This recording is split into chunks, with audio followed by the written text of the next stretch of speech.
പത്തനംതിട്ട നാരങ്ങാനത്ത് പട്ടിയുടെ കടിയേറ്റ് 13 വയസ്സുകാരി മരിച്ചത് പേവിഷബാധയെ തുടർന്നെന്ന് സ്ഥിരീകരണം. പൂർണ്ണമായും വാക്സിനേഷൻ നൽകിയിരുന്നു. മരിച്ചതിന് ശേഷം നടത്തിയ പരിശോധനയിലാണ് പേവിഷബാധയാണ് മരണകാരണമെന്ന് വ്യക്തമായത്. നാരങ്ങാനത്തെ അമ്മയുടെ വീട്ടിൽ വെച്ച് ഡിസംബർ 13-നാണ് ഭാഗ്യലക്ഷ്മിക്ക് നായയുടെ കടിയേൽക്കുന്നത്.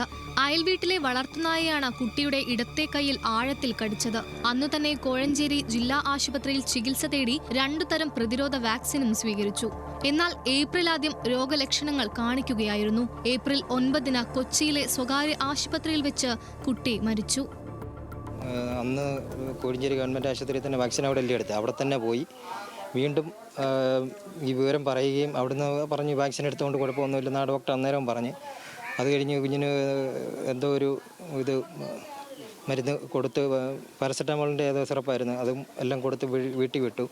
അന്ന് രാത്രി ഒരു 1:30 ആയപ്പം കുഞ്ഞ് ഒരു ശബ്ദത്തോടുകൂടി രാത്രി ഉണരുകയും അത് കഴിഞ്ഞ് വിചാരിക പ്രകടമാകുകയും ഫിറ്റ്സ് വരികയും ഒക്കെ ചെയ്തു. പിന്നെ ഉടനെ തന്നെ ആംബുലൻസ് വിളിച്ച് നമ്മൾ മുത്തൂറ്റ് കൊണ്ടുപോയി.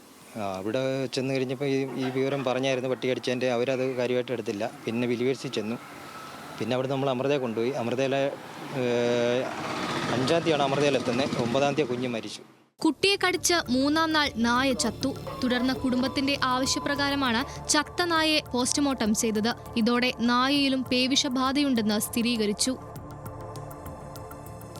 അവിടെ ചെന്നപ്പോൾ അവർ സ്ഥിരീകരിച്ച് ഇത് പട്ടി കടിച്ചതിൻ്റെ പേവിഷമാണെന്ന്. ഇപ്പം ഡോക്ടർമാർ പറഞ്ഞെങ്കിലല്ല നമുക്ക് അറിയാനൊക്കെ അല്ല. നമ്മൾ ഇതിനെപ്പറ്റി ഒന്നും നമുക്ക് ക്ലിയറായിട്ടൊന്നും അവർ പറഞ്ഞത് നമുക്കറിയത്തുള്ളൂ.